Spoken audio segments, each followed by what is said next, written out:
स्वागत करेंगे। आज का जो हेल्थ टॉक देने वाले हैं हमारे बीच में हमारे super wellness coach mister Subodh sir. Welcome sir. Thank you so much sir, thank you so much.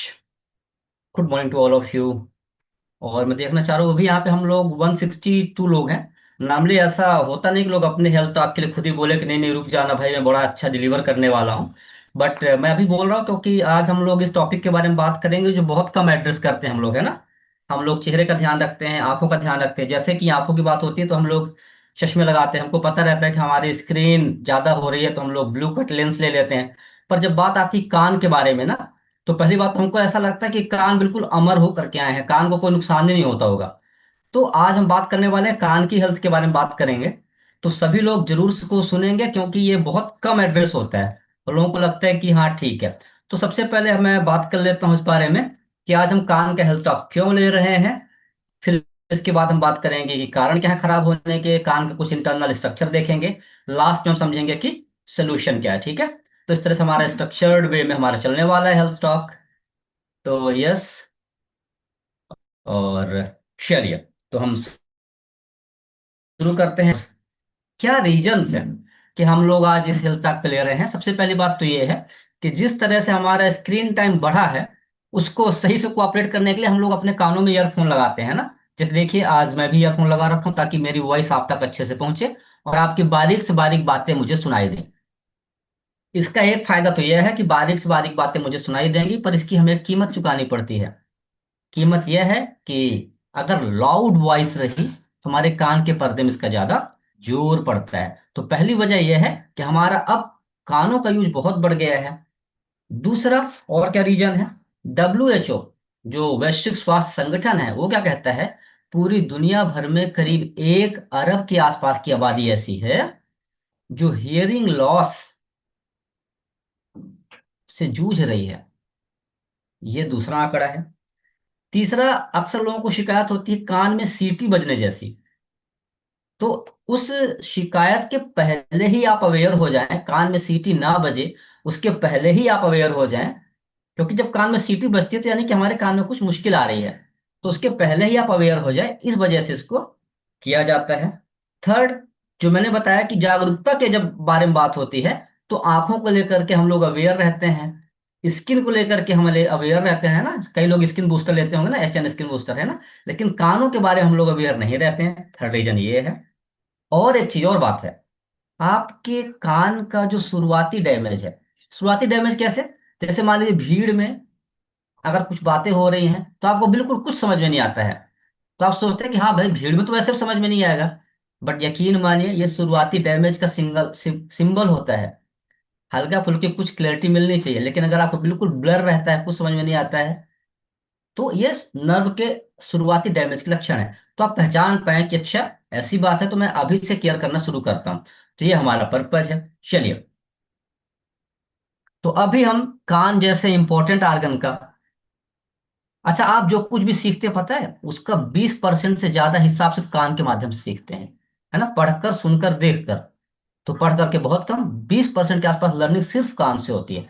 तो चलिए अभी मैं आपके लिए लाया हूं कान का अंदरूनी स्ट्रक्चर, क्योंकि कान के बारे में लोग बहुत कम जानते हैं ना। तो मैं कान के थोड़ा सा स्ट्रक्चर के बारे में बताऊंगा तो आपको कुछ आइडिया लगेगा हमारे कान में क्या क्या होता है, कैसे काम करता है। थोड़ा इस बारे में बात करने वाला हूं, तो आइए।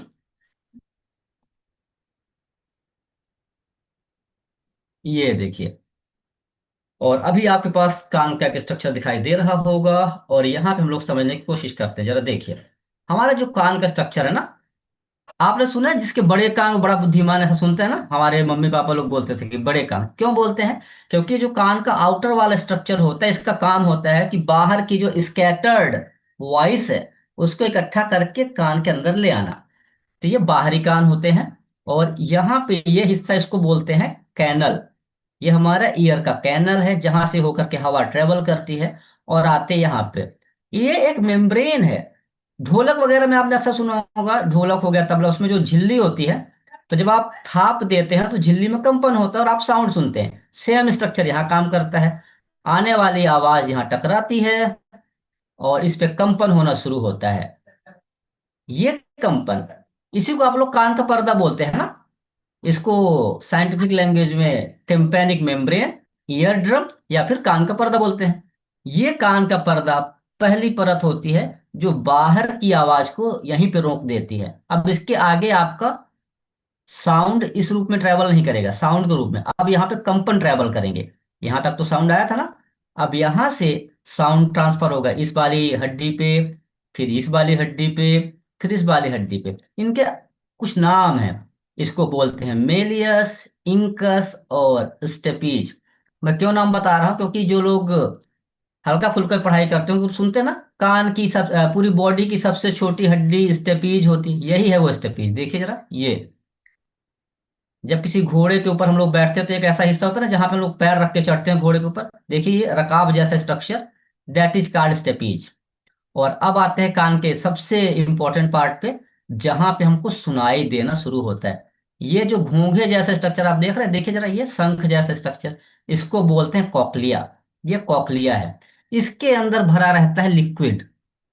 जब आपका हड्डियों से बोन से ट्रांसफर होता होता कंपन इसके अंदर पहुंचा, यहां पे होता है लिक्विड, वो लिक्विड हिलने लगता है और उसी लिक्विड में होते हैं पतले पतले बाल की तरह का स्ट्रक्चर, हेयर लाइक स्ट्रक्चर। वो स्ट्रक्चर जब हिलता है तो इलेक्ट्रिकल सिग्नल बनते हैं। वो इलेक्ट्रिकल सिग्नल, ये जो आप येलो टाइप का स्ट्रक्चर देख रहे हैं, इनको नर्व बोलते हैं, नर्व। नर्व मतलब नसें नहीं, तंत्रिका। तो ये जो तंत्रिका होती है, ये ब्रेन तक जाती है और बताती है कि आपको ये बोला गया, ये इसकी आवाज है। जो कुछ भी आप सुनते हो ना, लिखे जो खत तुझे, आज गाना चलने वाला था लेकिन नहीं चल पाया है ना, तो जब अच्छे अच्छे गाने सुनते हो कहते हो वाह, इस गाने को सुनकर के तो मूड ही अच्छा हो गया, मजा आ गया। तो यही बताता है कि आपने क्या सुना, कैसे सुना। ये कॉक्लिया बहुत इंपॉर्टेंट है। कई तरह के जब आपको हियरिंग लॉस होते हैं कुछ लोगों के ना, तो उसमें तरह तरह के प्रॉब्लम आते हैं। किसी का ये जो नर्व वाला हिस्सा है ये कमजोर होने लग जाता है। जो लोग स्मोकिंग करते हैं ना, उनका ये नर्व वाला हिस्सा कमजोर होता है। जो बहुत ज्यादा लाउड साउंड सुनते हैं, उनका दोनों जगह प्रॉब्लम हो सकती है। या तो यहाँ पे प्रॉब्लम हो सकती है, यानी कि ये जो मेम्ब्रेन है यहीं पे प्रॉब्लम हो सकती है ज्यादा वॉइस पे, या फिर इनका जो ट्रांसफर होता है, ट्रांसफर मूवमेंट होता है जो इनका, इनमें प्रॉब्लम हो सकती है। अच्छा, ये जो हड्डियां होती हैं इनका काम पता है क्या होता है? आवाज को, एम्पलीसिटी को बढ़ाना, उसके आयाम को बढ़ा देना। जैसे आप वॉल्यूम तेज करते हैं ना, तो उसको बढ़ाना, कंपन को बढ़ाने का काम होता है। तो ये तो हो गया इंटरनल स्ट्रक्चर। ठीक है, चलिए हम इस पे नहीं आएंगे, अब हम चलते हैं आगे। तो भाई आपको स्ट्रक्चर समझ में आ गया? ओके। अब आइए समझते हैं हम लोग कि हम ऐसी क्या क्या गलती करते हैं जिसकी वजह से हमारे कान खराब होते हैं ना। क्या क्या गलती करते हैं जिसकी वजह से हमारे कान खराब होते हैं, तो देखिए क्या क्या गलती होती है। सबसे पहली गलती जो सबको पता है, क्या पता है? कि लाउड म्यूजिक पे बने रहना, या म्यूजिक पे बने रहना, ये तो बहुत बड़ी गलती है ही है। तो हम इसके अलावा भी बाकी कुछ छोटी छोटी प्रॉब्लम समझेंगे कि ठीक है, एक तो हो गया लाउड म्यूजिक पे बने रहना, बाकी क्या क्या गलती करते हैं। दूसरी गलती हम लोग करते हैं कि जो कान का जो, जिसको मैल बोलते हैं ना, वैक्स, उस वैक्स को निकालने की कोशिश करते हैं। ये दूसरी गलती है। दोस्तों दरअसल जो कान का मैल है वो बहुत इंपॉर्टेंट मैल है। जरा सोच के देखिए, अगर यहाँ पे कान का मैल नहीं होगा तो कुछ भी कीड़ा, कुछ भी कचरा आकर के सीधे कहाँ लगेगा? आपके ईयर ड्रम में लगेगा। तो वो जो कान का मैल जिसको आप बोलते हो, वो फर्स्ट लाइन ऑफ प्रोटेक्शन है कान की। यस, वो कान की प्रोटेक्शन है। तो आज इस सेशन के बाद आप लोग कभी भी कान के मैल को निकालिएगा नहीं। वो कान का मैल ये बनाने के लिए रहता है कि कोई भी चीज आकर के सीधे कान के पर्दे में ना पहुंच जाए। वो इसलिए कान बनाता है। आप कितना भी निकाल लोगे ना, थोड़े दिन बाद आप देखो कि फिर से कान बना लिया, तो उसका इनर लेवल ऑफ प्रोटेक्शन होता है। तो सर ये निकलना नहीं चाहिए क्या? निकलना चाहिए। कौन निकालेगा? कान खुद निकालेगा। कान का ऐसा तरीका रहता है कि उसको कुछ समय के बाद सुखा करके कान से बाहर गिरा देता है, और जब आप नहाते हो तब उस टाइम पे निकल जाता है। तो कोई ज्यादा इश्यू लेने की बात नहीं होती है। ठीक है। दूसरी गलती क्या है? मोर यूज ऑफ ईयरफोन्स, जो हम लोग ईयरबड्स का यूज करते हैं, वो दूसरी गलती होती है ना। अगर कभी कान का इन्फेक्शन हो जाए या कान दर्द करे तो हम लोग ध्यान नहीं देते, कहते हैं हाँ ठीक है आज दर्द किया थोड़ा सा, ठीक है चलो छोड़ दो। कान के इन्फेक्शन को नजरअंदाज करना एक अगली गलती है। कभी भी अगर आपको कान के इन्फेक्शन लगे या कान से कुछ निकले तो आपको डॉक्टर तक विजिट करना चाहिए। अगली गलती क्या है? अगली गलती है कि बिना डॉक्टर की सलाह के जो हम दर्द निवारक लेते हैं, ये भी हमें नुकसान करता है कान के हियरिंग के मामले में। तो अक्सर अगर आपको दर्द निवारक लेना पड़ रहा है तो you must confirm your doctor. बात करिए कि हमको क्यों लेना पड़ रहा है, ऐसे ही नहीं कि हाँ ठीक है हर आए दिन दूसरे दिन आप लेते जा रहे हैं। और एक बहुत गजब का जो मुझे इसी हेल्थ सेशन के लिए पता चला, स्मोकिंग। दोस्तों कान की मुश्किल के लिए स्मोकिंग जिम्मेदार है। किसी को अंदाजा नहीं रहा होगा, हम लोग सोचते हैं जब स्मोकिंग हम करते हैं। ये जिनके पास बहुत अच्छे अच्छे पेन हैं, इस स्क्रीन पे मत चलाइए भाई, कौन चला रहा है पेन, काइंडली स्क्रीन पे मत चलाइए।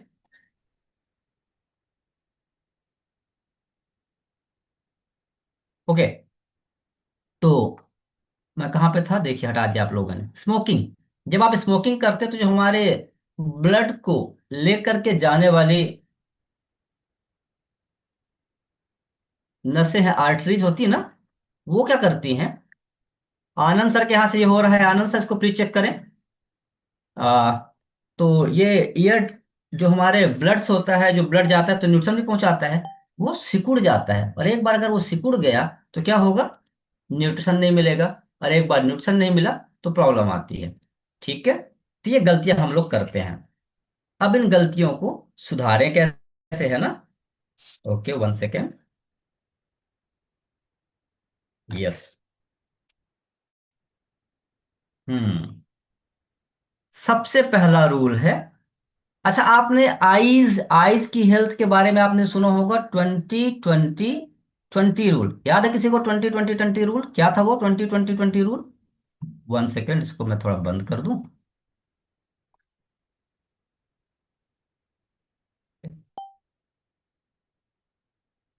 हाँ यस, 20-20-20 रूल क्या था। अगर आप 20 मिनट तक स्क्रीन देखते हैं तो 20 मिनट तक देखने के बाद आपको पॉज लेना है, 20 मीटर की दूरी पे देखना है, और 20 सेकेंड तक देखना है। 20 मिनट, 20 फीट की दूरी, और 20 सेकेंड, यह कहलाता है 20-20-20 रूल। आपकी आंखों के लिए है ना, क्योंकि हमारा स्क्रीन ज्यादा रहता है ना, इसके लिए रिलैक्स देने के लिए। उसी तरह से कान की सेफ्टी के लिए रूल होता है 60 रूल। 60-60 रूल, ये क्या होता है। अगर आपने 60 मिनट तक मोबाइल देखा है तो किसी भी हाल में आपका जो लाउडनेस की माप है वो 60% से ज्यादा नहीं होनी चाहिए, किसी भी कीमत में।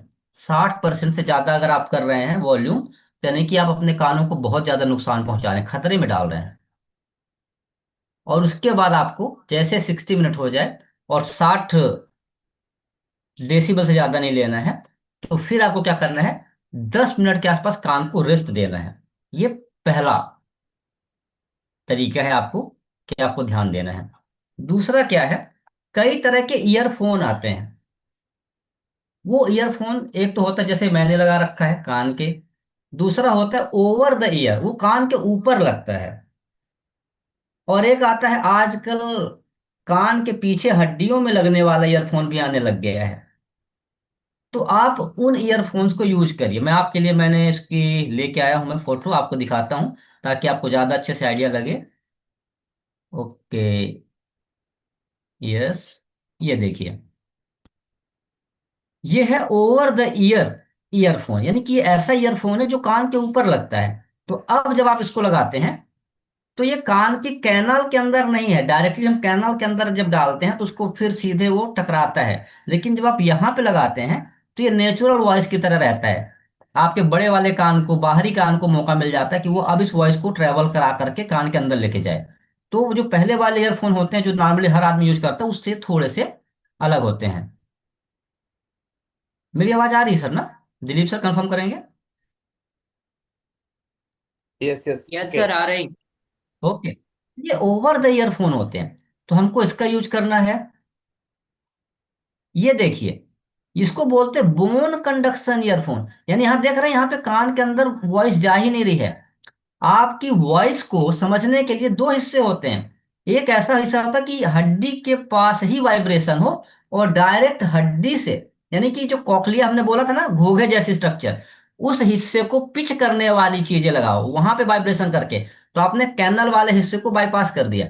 तो ऐसे भी ईयरफोन आने लग गए हैं जिसमें आपका कैनल बिल्कुल डिस्टर्ब ही नहीं होता। तो इसको बोलते हैं बोन कंडक्शन वाले ईयरफोन। आप इनको यूज कर सकते हैं। तो ये दो चीजें हो गई आपके लिए, है ना। और एक जो हम लोग अभी लगाया, जो मैं लगा रखा हूँ, ये उतना बढ़िया नहीं माना जाता है, ठीक है। मैं इसको चेंज करने वाला हूँ। आप लोग भी अगर यूज कर रहे होंगे ज्यादा, तो आप लोग भी अपग्रेड कर सकते हैं अपने आप को। थर्ड होता है, अगर आप का बजट अलाउ करे, तो आप ANC, एक्टिव नॉइज कैंसिलेशन, कुछ ऐसे ईयरफोन आते हैं जिसमें नॉइज का कैंसिलेशन का सिस्टम होता है।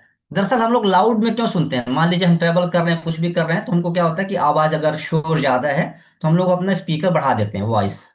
तो उसको कम करने के लिए अगर आपके पास ऐसा ईयरफोन है जो नॉइज को पहले ही कैंसिल कर दे, तो फिर आपको वॉल्यूम बढ़ाने की जरूरत नहीं पड़ती। तो एक ये भी सेटअप हो सकता है कि आपके पास अच्छे ईयरफोन हो जो ऑटोमेटिक ही बाहर के शोर को कम कर देते हैं। और अगला तो हमने समझ ही लिया, स्वच्छता और ईयरबड्स का यूज करना। जब हम लोग सफाई के सिलसिले में कान को करते हैं, कान से मैल निकालने की कोशिश करते हैं या कॉटन का बड डालते हैं, तो हम चाहते हैं तो अच्छा करना, लेकिन हम कर देते हैं गलत। गलत कैसे? वो जो मैल होता है, थोड़ा सा तो निकलता है, लेकिन ज्यादातर हिस्सा हम उसको और अंदर ठूस देते हैं, और वो टच हो जाता है कहाँ पे? कान के पर्दे से। यस, यानी कि करने चले थे भला, और हो रहा है बुरा अनजाने में। तो सर क्या हम कुछ और कर सकते हैं? अच्छा, आपका ये प्रिपेयर करते समय मेरे मन में क्वेश्चन आया कि ठीक है, समझ में आ गया, तो सर हमने तो जिंदगी भर यही किया है, तो हमने तो कान के पर्दे में बिल्कुल अंबार लगा दिया होगा। अब क्या कर सकते हैं? ईयर वैक्स को क्लियर करने के कुछ ड्रॉप्स आते हैं। तो अगर किसी को लगे कि हम तो सर बहुत ही महारथी हैं इस मामले में, हम तो जिंदगी और वैक्स क्लीन किए हैं, तो अगर किसी को लगे कि सर मुझे क्या क्लीन करना चाहिए, इन केस यू नीड, तो ईयर वैक्स आते हैं। एक हमारे प्रचलन में आता है, सरसों का तेल हम लोग बहुत डालते हैं कानों में। सरसों का तेल ठीक नहीं है। स्वदेशी के खिलाफ नहीं हूं भाई, मैं स्वदेशी के खिलाफ नहीं हूं। सरसों का तेल तीखापन जो होता है ना, आप लोग कहते हैं कि सरसों का तेल तो तीखा लगता है खाने में और आंखों में, तो कान के पर्दे का बड़ा बड़ा बड़ा बुरा हाल करता है वो, हम लोग को पता नहीं चलता। और नेचर वाइज ये गाढ़ा और चिपचिपा होता है, तो ये और नुकसान करता है। तो हल्का तेल जो होता है, जैतून का तेल हल्का माना जाता है ना। इंडिया में जैतून नहीं होता, ये अनफॉर्चुनेटली आपको इंपोर्ट करना पड़ेगा। बट अगर आप चाहते हैं कि नहीं नहीं हम तो इंपोर्ट नहीं करेंगे, तो आप ईयर वैक्स लीजिए, है ना, बढ़िया। एक और चीज, सर हम ईयरफोन तो यूज करते नहीं हैं, बड़ी अच्छी बात है, फिर भी क्या कान की सेफ्टी के लिए हम कुछ कर सकते हैं? डेफिनेटली कर सकते हैं। उसको बोलते हैं पैसिव नॉइज ब्लॉकिंग।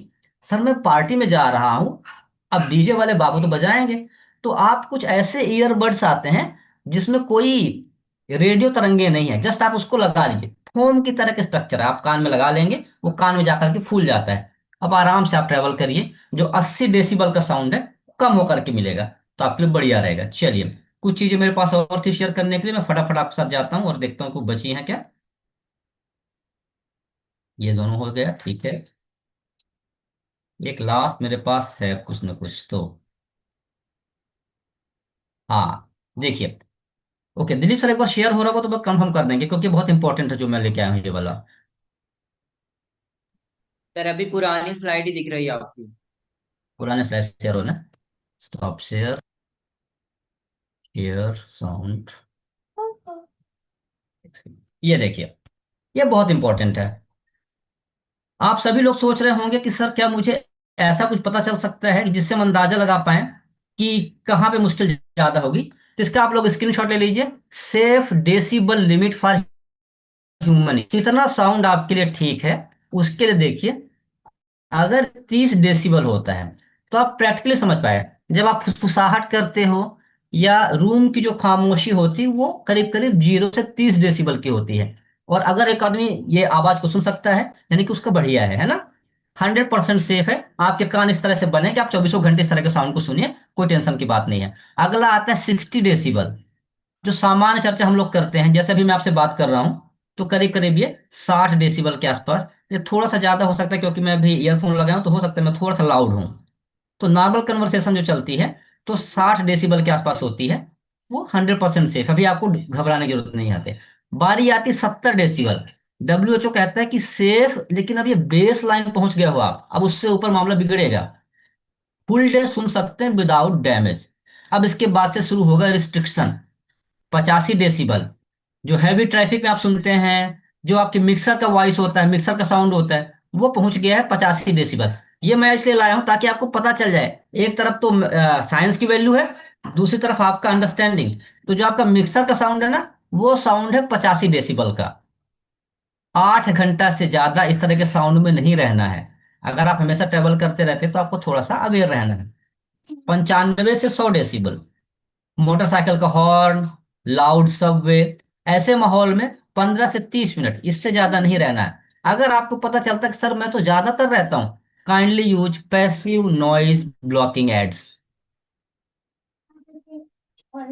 अगर 110 से 120 डेसिबल में हम गए, जैसे कि जहाँ पे प्लेन या फाइटर प्लेन टेक ऑफ करते हैं, इस तरह की चीजें, सॉरी ये तो उसके नीचे है, रॉक कॉन्सर्ट, ये जो डीजे वाले बाबू बजाते हैं ना, जहाँ पे छाती में धमक जाती है, उसमें आपको बच रहना। Permanent damage with in 1 to 2 minutes, अगर ये 110 से 120 डेसिबल पे बच जाए, और लास्ट है 140, अचानक से पटाखों का जोर से बजना, जेट इंजन का टेक ऑफ होना, ये बहुत ही खतरनाक होते हैं। ऐसे जगह पे अगर आप हैं तो आपको डेफिनेटली आपके कानों का हेल्प लेना चाहिए। अब एक मैं आपके लिए लेके आया हूँ कि सर हम लोग सब आदमी ईयरफोन यूज करते हैं, तो क्या अगर हमारे ईयरफोन में परसेंटेज दिखाई दे जाए, तो क्या हम अंदाजा लगा सकते हैं कि हम कितनी सेफ लिमिट पे हैं? तो फटाफट इसका स्क्रीनशॉट ले सकते हैं। अगर आपका ईयरफोन 10% से 30% दिखा रहा है, तो आप 45 से 55 डेसिबल के साउंड पे कंप्लीटली सेफ है। कितना अच्छी बात मिल गई आपको। तो फटाफट याद कर लीजिए, आपका ईयरफोन 10 से 30%, जैसे मैंने अभी जो ईयरफोन लगाया ये हमारा 21% पे है, यानी कि अभी हम सेफ लिमिट पर हैं। अगर आपका ईयरफोन 40 से 45% का दिखा रहा है, यानी कि आप 60 से 65 डेसिबल पे हैं, तो ये भी ठीक है, चल जाएगा। 60% पहुंच गई, जिसको हमने गोल्डन लिमिट बताया था ना, 60-60 वाला, safe limit, safe up to 2 से 3 घंटे। यानी कि अगर आप 60% के वॉइस पे आपको सुनना पड़ रहा है, तो किसी भी हाल में आपको 2 से 3 घंटे लगातार नहीं सुनना है। इसके बाद का दो चीजें है ना। तो चलिए, अभी हम लोगों ने बहुत सारी चीजें सीख ली हैं, और मेरे ख्याल से मेरा ऐसा कोई भी चीज नहीं बची है जो मैं आपको बताना चाहता हूँ और नहीं बता पाया हूँ। तो डेफिनेटली इसके बाद कुछ हेयरिंग लॉस के प्रॉब्लम्स आते हैं, उसके हम कभी बात बात करेंगे। तो Dilip sir, thank you so much, my part is over. Thank you और सो आप लोग मच अपने सर, कानों आपने का बहुत ही शानदार ईयर के बारे में नॉलेज दी हम सभी